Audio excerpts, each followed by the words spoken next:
பகவானுடைய அம்சங்கள்ல, பிரிவுகள்ல, வழிபாட்டு முறைகள்ல ஒன்றா உள்ள சாஸ்தா,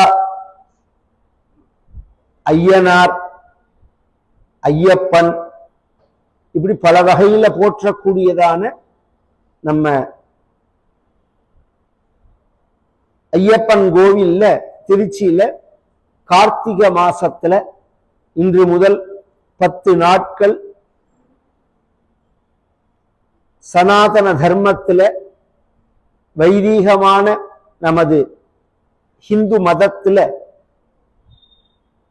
உள்ள உயர்ந்த விஷயங்களை இதிகாச புராணங்கள் மூலமாக எடுத்து சொல்லக்கூடியதான ஒரு வாய்ப்பானது 1986 எங்க குடும்பத்துக்கு உண்டு. இந்த கோவில் கும்பாபிஷேகமானத்திலேருந்து இன்னி வரை 2 வருஷம் வந்ததுன்னா 40 வருஷம் ஆகும். கும்பாபிஷேகமானத்திலேருந்து எங்க அப்பா வந்திருந்தார். அதுக்கு பாபு தீட்சிதர்னு. அதுக்கப்புறம் நான் வந்துன்னு இருக்கு. இதுக்கு காரணம் ஐயப்பனோட கருணை. யாருக்கு என்ன கடமை என்று ஐயப்பன் சங்கல்பிக்கிறாரோ அவர்களை அந்த காரியங்கள்ல பயன்படுத்திக்கிறார். இதுதான் நம்ம மதத்தினுடைய அடிப்படை விஷயம். நான் செய்யறேன், என்னால இது நடக்கிறது, என்னால இது ஆனது, என்னாலதான் இது முடியும் அப்படின்னு நினைச்சா அதுக்கு மௌட்யம்னு பேரு. மௌட்யம்னா மூடத்தனம். மாபெரும் உலகத்தை இயக்கக்கூடிய பரம்பொருளான பரமாத்மாவுக்கு நாம் ஒரு அணுவிலையும் ஒரு அணு. நம்ம கிட்ட பகவான் ஒரு பொறுப்பை ஒப்படைக்கிறான் அப்படின்னு சொன்னா நாம் அதனால் கர்வத்தை அடையக்கூடாது. அத பாக்கியம் அப்படின்னு நினைக்கணும். இவ்வளவு பெரிய பொறுப்பை பகவான் நம்ம கிட்ட ஒப்படைக்கிறான். எத்தனையோ மனிதர்கள் உலகத்துல ஏதோ ஒரு காரியம் செஞ்சுட்டுதான் இருக்கும். ஒருவரும் ஒரு நிமிஷம் கூட செயல்படாமல் இல்லை. மூச்சு விடுறது உள்பட ஒரு காரியம் தானே. உட்கார்ந்து யோஜனை பண்றது, டிவி பார்க்கறது, வம்படிக்கிறது, போன் பேசுறது, இல்லைன்னா 24 மணி நேரமும் சாப்பிட்றது, ஏதோ ஒரு காரியம் செஞ்சுன்னு தானே இருக்கும். எல்லா உயிரினங்களும் உலகத்துல செயல்படுகிறதே, காரியங்கள் செய்யறது. அதுல மனித பிறவியான நம்ம இறைவன் 6 அறிவோட படைத்து அந்த 6 அறிவுக்கு அடையாளமான விரும்புதல், அறிதல், விரும்புதல், செயல்படுதல் அப்படிங்கிற 3 தன்மையை பகவான் நம்ம கிட்ட கொடுத்திருக்கான். முதல்ல ஒரு விஷயத்தை புரிஞ்சுக்கக்கூடிய அறிவை கொடுத்திருக்கான். அதுக்குதான் பகுத்தறிவுன்னு பேர். அப்புறம் அதை விரும்புறோம். நாம் என்னத்தை விரும்பினமோ அதை நாம் அடையறதுக்கு முயற்சி பண்றோம். சில பேருக்கு விரும்புதல் இருக்கும். ஒரு நாய் ஒரு தண்ணியை குடிக்கணும் அப்படின்னு நினைச்சா அதுக்கு தண்ணி கிடைக்கணுமே, தெரு முழுக்க சுத்தும். எங்க எப்ப கிடைக்கும்னா அதுக்கு தெரியாது. ஏன்னா ஊர்ல உள்ள குளத்தெல்லாம் வெட்டி மூடி வீடு கட்டியாச்சு. அதுக்கு தண்ணி எங்க கிடைக்கும்னு தெரியாது. ஒரு முதுகு சொரிஞ்சுக்கணும் அப்படின்னா ஒரு மாட்டை கவனிச்சோம்னா அதால முதுகு சொரிஞ்சுக்க முடியுமா? அதை கட்டி வேற போட்டு வச்சிடறோம். நாம எப்ப அவிழ்த்து விடுறோமோ அப்ப ஓடிவே பக்கத்துல உள்ளதுல அப்படி முதுகை தேய்ச்சுக்குவாங்க. அதுக்கு எவ்வளவு நேரமா அரிச்சுதோ. நமக்கெல்லாம் அப்படி இல்லையே. எனக்கு தாகமா இருக்கு, தண்ணி குடிக்கணும்னே தண்ணி கிடைக்கிறது விஷயம் இல்ல. தாகம் வந்தா தண்ணி தேவைப்படும்னு பக்கத்துல கொண்டு வச்சுட்டு இருக்கேன். தாகமா இருக்கிறதே தண்ணி குடிக்கிறோங்கிறது விஷயம் இல்ல. எனக்கு தாகம் ஏற்பட்டா இது மாதிரி ஒரு சுதந்திரம், ஃப்ரீடம் எதற்கு கொடுத்திருக்கான்ங்கிறத யோசனை பண்ணணும். நாம். அப்ப நாம் மிருகங்களுடைய தேவைகளான உண்ணுதல், உறங்குதல், குழந்தைகளை பெற்றுக்கிறது, தன்னை காப்பாத்திக்கிறது, இந்த செயல்களை மட்டும் செய்யணும், அதுக்காக தான் நாம பிறந்திருக்கோம் அப்படின்னு இல்லாம அதற்கு மேல இந்த உலகத்திற்கு நாம் என்ன நன்மைகளை செய்ய முடியும், இந்த சமூகத்துக்கு, சமுதாயத்துக்கு, மக்களுக்கு, உயிரினங்களுக்கு, உலகத்திற்கு நாம் என்ன நன்மையை செய்ய முடியும் அப்படிங்கிறத நாம் நினைத்து நம்மாலான உதவிகளை செய்யக்கூடியதான ஒரு வாய்ப்பை மனித சமூகத்துக்கு தான் பகவான் கொடுக்கிறார். ஒரு நாய் நினைச்சா இன்னொரு நாய்க்கு சோறு போட முடியாது. ஒரு மனிதன் நினைச்சா 4 பேருக்கு சாப்பாடு போடலாம். கீழே விழுந்தது, கால் அடிபட்டு ஒரு மிருகம் அப்படின்னா இன்னொரு மிருகம் வந்து அதை தூக்கி தலையில வச்சுன்னு போக முடியாது. சில மிருகம் கூட போறது. நாம அவர்களை எடுத்து உட்காத்தி வச்சு, அவர்களை தூக்கி விட்டு உட்காத்தி வச்சு, கை கொடுத்து வைத்தியம் பண்ணி, சாப்பாடு ஊட்டி, துணி கட்டி விட்டு எல்லாம் பண்றோம். இது மாதிரி ஒவ்வொரு விஷயமா யோசனை பண்ணி எல்லாத்துக்கும் மேல அறிவு. வெறும் உடம்ப உத்தேசிச்சு மட்டும் செயல்கள் புரியாம அறிவினுடைய உயர்வு தான் உயர்வு. வாழ்க்கையில அறிவாலதான் உயரணும். பிறப்பால உயர்வுங்கிறதெல்லாம் நம்ம சாஸ்திரங்கள்ல சொல்லப்படவே இல்லை. அது பின்னாடி வந்து தொழில் அடிப்படையாக கொண்டு வந்தது எல்லாருக்குமே தெரியும். அது மனிதனுடைய மனதில அப்படி பதிஞ்சுருக்கிறது. ஆனா நாம பேசும்போது தொழில அடிப்படையா வச்சுதான பெயரையே சொல்றோம். நாம இவர் பார்ப்பான், இவர் ராஜா க்ஷத்ரியன், இவர் செட்டியார் வணிகர், இவர் வேளாளர் விவசாயி, இவர் குயவனார், இவர் தச்சர். அப்படிலாம் ஏன் சொல்றோம்? அந்த வேலையை வச்சுதான் சொல்றோம். அப்ப வேலையால பிரிவா, பிறப்பினால பிரிவா? வேலையாலதான். அப்ப இதுல உயர்வு தாழ்வுங்கிறது ஏது? பின்னாடி ஜனங்களுக்கு இருக்கு பாருங்க. என்னத்தை நாம சௌக்கியமா உட்காத்தி வச்சு ஒரு ரூம்ல சாப்பாடு போட்டாலும் சும்மா இருக்க முடியாது. சும்மா இருத்தல் சுகம். சும்மா இருத்தல்ங்கிறது உழைக்காம இருக்கிறது இல்ல, பறக்காம இருக்கிறது. இப்படி ஒரு ஐயப்பன் கோவில்ல ஒரு காரியத்தை நாம் செய்யறோம் அப்படின்னா ஐயப்பனோட ஒரு கருணையர். இன்று முதல் 10 நாட்கள் பகவானுடைய அவதாரங்களை, தசாவதாரம்ங்கிற பெயர்ல உபன்யாசமும், 22ஆம் தேதி முதல் 29ஆம் தேதி வரையில் 8 நாட்கள் விசேஷ ஹோமங்கள், காமியார்த்த ஹோமங்கள் என்று சொல்லுவார்கள். பொதுவாக இந்து மதத்துக்கு பொதுவான தெய்வம்ங்கிறது எது? மற்ற மதங்கள் எல்லாம் ஒரு தெய்வத்தோட பேரை சொல்றார்கள். இந்து மதத்தில் இத்தனை தெய்வங்களை சொல்றமே, நாம இத்தனை பிரிவுகள்னு சொல்றமே. இது என் தெய்வம், இது ஒன் தெய்வம், அந்த தெய்வம், இந்த தெய்வம்னு. இந்து மதத்துக்குன்னு பொதுவான ஒரு தெய்வம் உண்டா சார்னா உண்டு.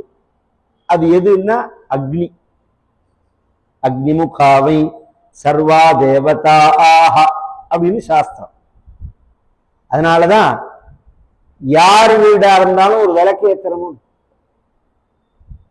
இப்ப வெளிச்சமா இல்ல, ஒரு காலத்துல வெளிச்சம் இல்லாம இருந்தது, விளக்கேற்றினார்கள்னு சொல்லலாம். இப்ப நம்ம வீட்டுல விளக்கேற்றுறதுங்கிற பழக்கம் ஒரு பரம ஏழை வீட்டுல இன்னி வரையில் இருக்கு. கொஞ்சம் எல்லாருமே யோசனை பண்ணணும், கவனிச்சு கேட்கணும், யோசனை பண்ணணும், குழந்தைகள்கிட்ட சொல்லணும். அதை என்னது, அது என்ன பழக்கம்? அது அக்னி. அக்னி வழிபாடுங்கிறது இது ஆதி மனித வழிபாடு இல்ல, வேத வழிபாடு. நமக்கு ஒரு விஷயத்தை புரிஞ்சுக்கணும், அல்லது புரிஞ்சுக்க முயற்சி பண்ணணும். இப்ப நடக்கிறது என்னன்னா ரெண்டுமே இல்லை. புரிஞ்சுக்கிறதும் இல்ல, புரிஞ்சுக்க முயற்சி பண்றதும் இல்ல. எதிராளிய குழப்பி விட்டுணும்.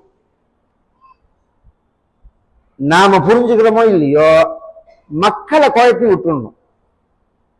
இதுதான் இப்ப நடக்கிற ட்ரெண்ட்.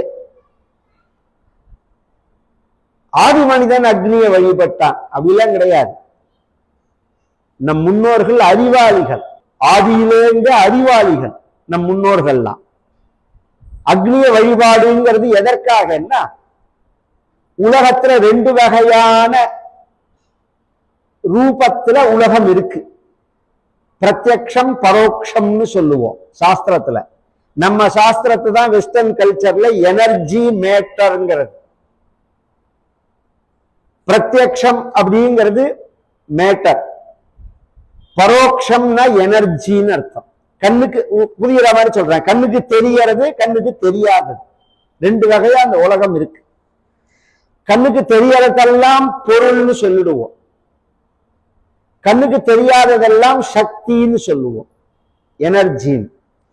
இப்ப இந்த ஃபயர் இருக்க நெருப்பு, இது எனர்ஜியா மேட்டரா? ரெண்டும். அதனாலதான் அதை வழிபட்டா எனர்ஜியையும் வழிபட்டா மாதிரி ஆச்சு, மேட்டரையும் வழிபட்டா மாதிரி ஆச்சு. உருவ வழிபாடு, உருவமற்ற வழிபாடு உலகத்துல பல வகையா பிரிஞ்சிருந்தாலும் இந்து மதத்துல ரெண்டும் உண்டு. உருவ வழிபாடும் உண்டு, உருவமற்ற வழிபாடும் உண்டு. உருவ வழிபாட்டினுடைய தொடக்கம் எதுல போய் முடியும் அப்படின்னா உருவமற்ற வழிபாட்டுல தான் முடியும்.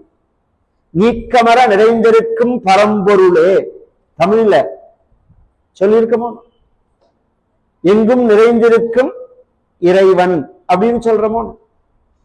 இதெல்லாம் சர்வவியாபி, வாசுதேவ சர்வமிதி இத்தியாதி வாக்கியங்கள்லாம் எங்கேயும் இருக்கான் பகவான்.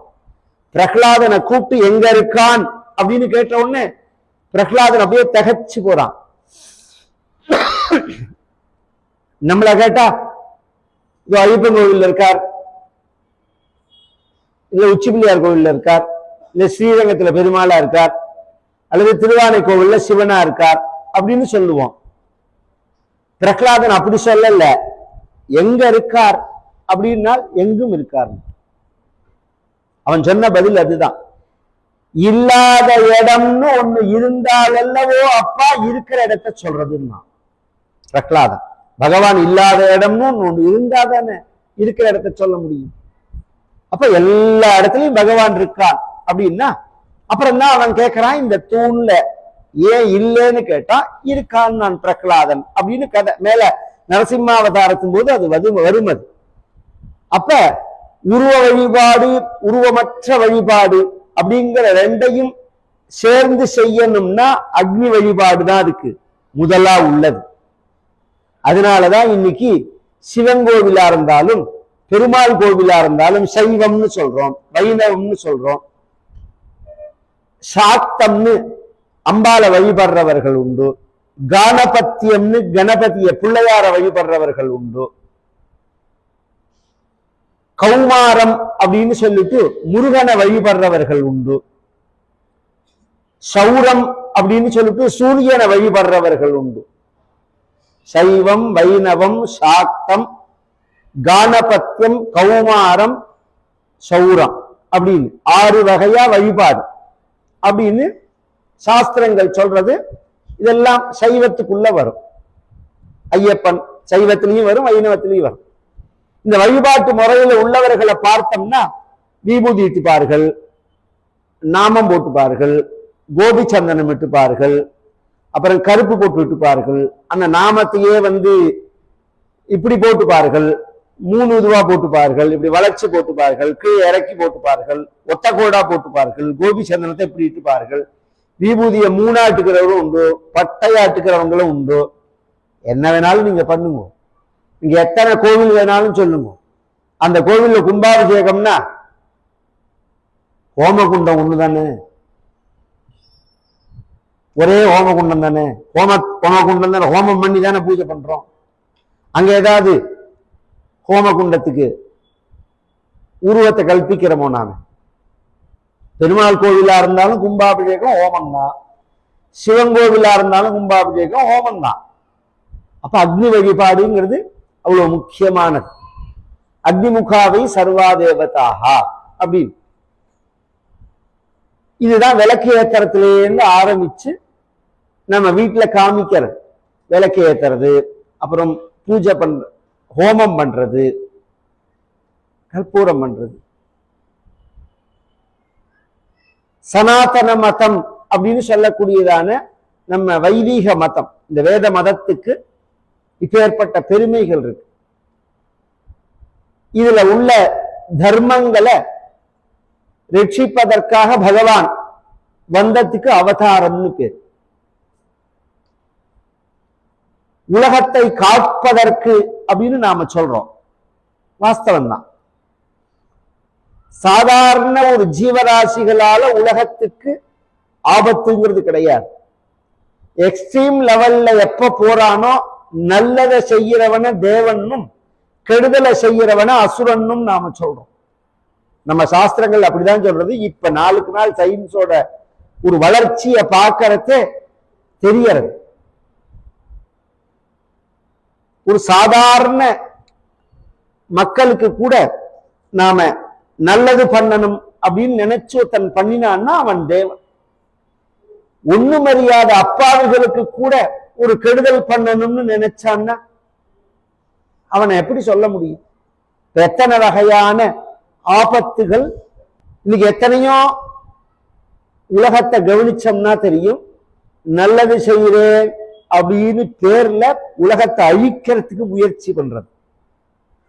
உண்மையாவே உலகத்துக்கு நன்மை செய்கிற ஒரு நாடு உலகத்துல உண்டுன்னா அது பாரத தேசம் மட்டும்தான், வேற எந்த தேசமும் கிடையாது. எந்த தேசமும் உலகத்தினுடைய நலனை விரும்பல. எந்த மதத்திலையும் இப்ப நான் சொல்ற பிரார்த்தனைகள்லாம் கிடையாது. பிருத்திவி கவனிச்சு கேளுங்க. உலகத்துல உள்ள எதெல்லாம் சாந்தியை அடையணும்னு இந்த வேத மந்திரம் சொல்றது. பிருத்திவி சாந்தா சாக்னினா சாந்தா சாமே சாந்தா சுச்சகும் சமயத்து அந்தரிக்ஷகம் சாந்தம் தத்வாயுனா சாந்தம் தன்மே சாந்தகம் சுச்சகும் சமயத்து தேவு சாந்தா சாதித்யேன சாந்தா சாமே சாந்தா சுச்சகும் சமயத்து பிருத்திவி சாந்திரந்தரிக்ஷகம் சாந்திர்த்யௌ சாந்திர் திசாந்திரவாந்தர திசா சாந்திரக்னி சாந்தி ஆபசாந்திர்வாயு சாந்திச்சந்திரமா சாந்திர் நக்ஷத்ராணி சாந்திராபசாந்திரோஷதய சாந்திர் வனஸ்பதய சாந்திர்கௌ சாந்திரஜா சாந்தி ரஸ்வசாந்தி புருஷாந்தி இப்படி சொல்லிட்டே போறது. பூமி சாந்தி அடையணும், சுத்தி அடையணும். ஆகாயம் சாந்தி அடையணும், சுத்தி அடையணும். காற்று சாந்தி அடையணும், சுத்தி அடையணும். நீர் சாந்தி அடையணும், சுத்தி அடையணும். சூரியன் சாந்தி அடையணும், சுத்தி அடையணும். சந்திரன் சாந்தி அடையணும், சுத்தி அடையணும். நட்சத்திரங்கள்லாம் சாந்தி அடையணும், சுத்தி அடையணும். ஓஷதிகள்லாம், மரம் செடி குடிகள்லாம் சாந்தி அடையணும். இது மாதிரி ஒரு பிரார்த்தனை, எவ்வளவு பெரிய பிரார்த்தனை! இது வந்து மூடத்தனமான பிரார்த்தனை இல்ல. இதெல்லாம் சேர்ந்துதான் உலகம்ங்கிறது. இதெல்லாம் சேர்ந்துதான் நாம வாழறதுக்கு காரணமா இருக்கு. சந்திரன்ல போய் இந்த மூக்குல உள்ளதெல்லாம் அவுத்து விட்டுட்டு ஒரு நிமிஷம் இருக்க முடியுமா உங்களால?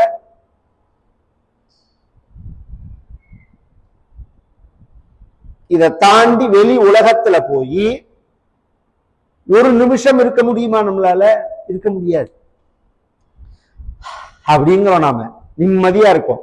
இதுக்கு எத்தனை காத்து தேவைப்படுறது? காத்துல உள்ள மாசுகளை குறைச்சு அதுல உள்ள பிராணசக்திய வளர்ப்பதற்கு எத்தனை மரங்கள் தேவைப்படுறது? அதற்கு தேவையா எத்தனை ஜலங்கள் தேவைப்படுறது? அதற்கு தேவையா எத்தனை மழைகள் தேவைப்படுறது? அதற்கு தேவையா எத்தனை காற்றுகள் தேவைப்படுறது? அதற்கு தேவையா எத்தனை சூரிய ஒளி? சொல்லிட்டே போலாம். எல்லாம் இருக்கு சாஸ்திரத்துல. இதெல்லாம் எதோட எது சம்பந்தப்பட்டது அப்படிங்கிறதெல்லாம். இதுல நாம் வாழறதுக்கு தேவையானது அப்படிங்கிறது இந்த உலகத்துல நிறைய பொருட்கள், அதெல்லாம் சௌக்கியமா இருக்கணும், க்ஷேமமா இருக்கணும் அப்படிங்கிறது தான் வழிபாட்டு முறை. அதுல அக்னி மூலமா வழிபடுறதுங்கிறது மிகவும் விசேஷம். இப்ப சனிக்கிழமையிலேருந்து ஆரம்பிச்சு அடுத்த சனிக்கிழமை பர்யந்தம் நித்தியப்படி ஹோமங்கள், காமியார்த்த ஹோமங்கள்னு இருக்கு. நமக்கு படிப்பு வேணுமா, மழை வேணுமா, குழந்தைகள் பிறப்பதற்கு தடைகள் விலகணுமா, நம்மளுடைய ஞாபகம், சில பேர் நன்னா படிப்பா மறந்து போயிடும், ஞாபக சக்தி இருக்கார், அந்த ஞாபக சக்தி விருத்தியாகணுமா, வளரணுமா, ஆரோக்கியம் ஏற்படணுமா, நம்ம வாழ்நாள்ல உள்ள கண்டங்கள் விலகி நீண்ட ஆயுள் வேணுமா, நல்ல மனைவி நல்ல கணவன் அமையணுமா, நமக்கு நல்ல வசிப்பதற்கு இடம் அமையணுமா, நல்ல உத்தியோகம், உத்தியோகம்னாலே வேலை இல்லை, முயற்சின்னு அர்த்தம். இந்த பிரிட்டிஷ்காரன் வந்தப்புறம் தான் அடிமைத்தனமான வேலைங்கிறது. அதுக்கு முன்னாடி எல்லாரும் சுதந்திரமா இருந்தவர்கள் இந்த தேசத்துல. நம்ம நம்ம நம்ம பொழப்புக்குள்ள வேலையை நாம செய்வோம், இன்னொருத்தருக்கு நாம அடிமை கிடையாது. அவரவர்கள் தொழிலை செய்யும் போது யாருக்கு என்ன தேவையோ அதை எடுத்துப்பார்கள், வாங்கிப்பார்கள், சுதந்திரமா இருப்பார்கள்.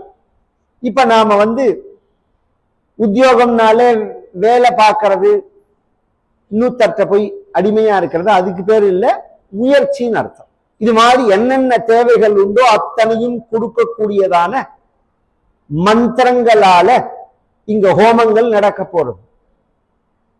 அந்த ஃபார்முலேட்ல பார்த்தா தெரியும் என்னன்னைக்கு என்னென்ன ஹோமம், எதற்காக, என்ன மந்திரத்தினால செய்கிறோம். எல்லாரையும் உட்காத்தி வச்சு எல்லாருடைய நாம நட்சத்திரங்களும் சொல்லி, இதெல்லாம் எவ்வளவு பெரிய ஆச்சரியமான கண்டுபிடிப்பு. இன்னாருக்கு இன்ன நட்சத்திரம், இன்ன ராசி, இன்ன லக்னம், இன்ன அம்சத்துல இன்ன கிரகங்கள், மைனூட்டா மேலோட்டமா பார்த்தா 12 ராசி 27 நட்சத்திரம் மாதிரி தெரியும். ட்வின்ஸா பிறந்த குழந்தைகள் வாழ்க்கையிலேயே வித்தியாசம் இருக்கும், பார்த்தா தெரியும். இப்ப சமீபத்துல பார்த்தேன்னா ஒரு வாரம் முன்னாடி 2 குழந்தைகள், ஒரு பொண்ணுக்கு கல்யாணம் ஆயிடுச்சு, இன்னொரு பொண்ணுக்கு கல்யாணம் ஆகலைன்னா ஆகக்கூடாதுன்னு இல்லை, அந்த பொண்ணுக்கு அமையல.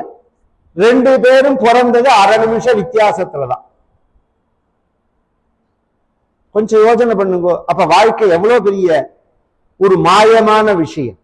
இதெல்லாம் நாம பதிவு பண்ற மாதிரி நம் முன்னோர்கள் அறிவாளிகளா இருந்து எழுதி வச்சிருக்கார்கள். ஜாதகங்கள், நட்சத்திரங்கள் இதெல்லாம் சேர்ந்ததுதான் ஒரு மண்டலம்ங்கிறது. இப்ப கார்த்திகை மாசத்துல இருந்து மண்டல பூஜைன்னு சொல்றோம். மண்டலம் மண்டலம் அப்படின்னு எல்லாருமே சொல்றோம். இன்னைக்கு எல்லாத்தையும் உள்ள ஒரு பேச்சு வழக்குல இருக்கிறது. அப்படின்னா என்ன சார் ஒரு மண்டலம்னா என்ன? மண்டலம்னா அது ஒரு கணக்கு. என்ன கணக்கு அது தெரியல. 48 நாள், 45லேருந்து 48 அப்படி உண்டதுல 46லேருந்து 45.5லேருந்து ஆரம்பிக்கும் போது 48ன்னு வச்சுக்கணும் நார்மலா. அப்பதான் புரியுற மாதிரி சொல்ல முடியும். இது என்ன கணக்கு? 48 கும்பாபிஷேகமானாலும் அப்படி இருக்கும். இதுக்கு கிருத்திகா மண்டலம்னு பேர். ஏன் இது விசேஷம் அப்படின்னு சொன்னா, இப்ப சொன்னேனோ அக்னின்னு,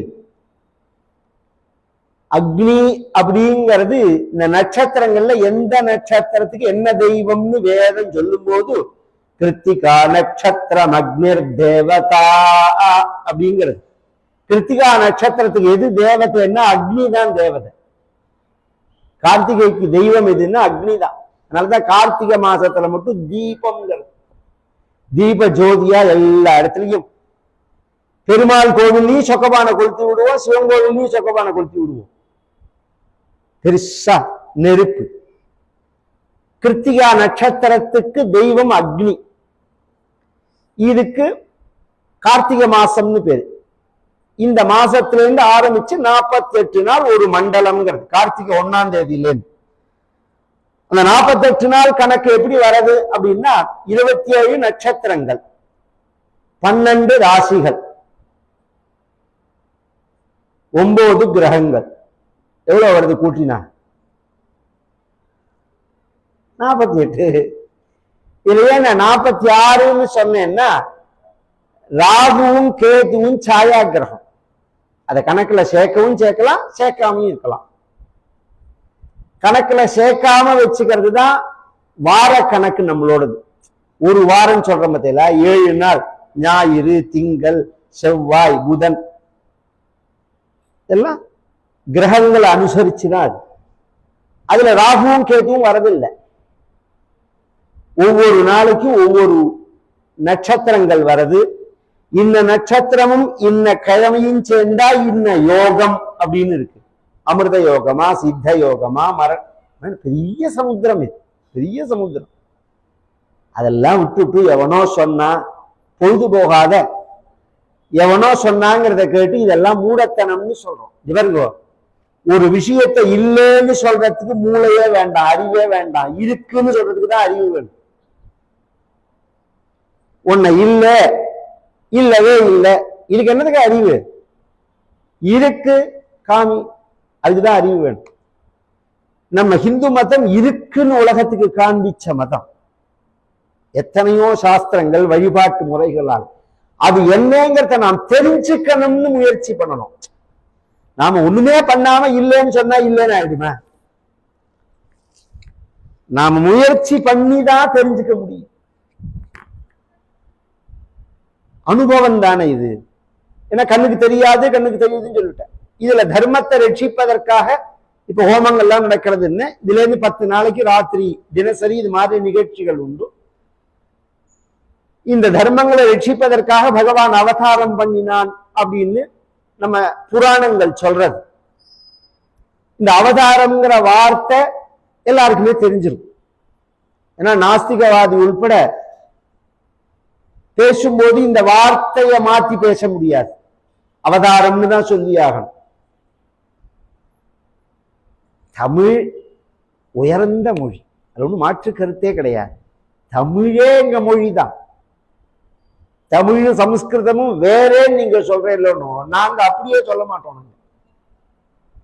ரெண்டுமே ஒரே மொழி தான். ஒரு காரணத்தினால மாறி இருக்காது. இதை நிரூபிக்க முடியுமான்னா வர காலத்துல உங்களுக்கு நான் இன்னைக்கு சொன்னேன்னா என்னமோ இவர் பாட்டுக்கு போற போக்குல கொளுத்தி போட்டு போறாருன்னு சொல்லுவீங்க. தமிழ்னு சொல்றமே, அந்த தமிழோட எழுத்து வடிவம் நீங்க எழுதுறது கிடையாது. நீங்க எழுதுறது எழுத்து வடிவமா இருந்தா இது காலத்துல மாறினது. கோவில்ல உள்ள கல்வெட்டுல உங்களால ஏன் படிக்க முடியல? கோவில்ல உள்ள கல்வெட்டெல்லாம் நீங்க ஏன் படிக்க முடியல? தமிழ்ல தான் அதை எழுதியிருக்கு. திருப்பதி கோவில் முழுக்க தமிழ்ல தான் எழுதியிருக்கு. திருப்பதி கோவில்ல போய் பார்த்தா தெலுங்கே இருக்காது. அதுல கோவில் முழுக்க சுத்தி வந்தோம்னா தமிழ்நாடு தான் அது, தமிழ் தேசம் தான், தமிழ் கல்வெட்டு தான். நான் படிப்பேன், நீங்க படிக்க முடியாது. ஏன்னா அந்த எழுத்து முறை எனக்கு தெரியும். நாளடைவுல தேய்மானம் அடைஞ்சு இப்ப இருக்கிற எழுத்து முறையில கொண்டு வந்து நிறுத்திட்டா. ஒரு காலத்திலேயே நாவ அப்படி போடும்போது நான் அப்படின்னா இப்படின்னு போடுவோம். நாம ஒரிஜினல் தமிழ் வேற.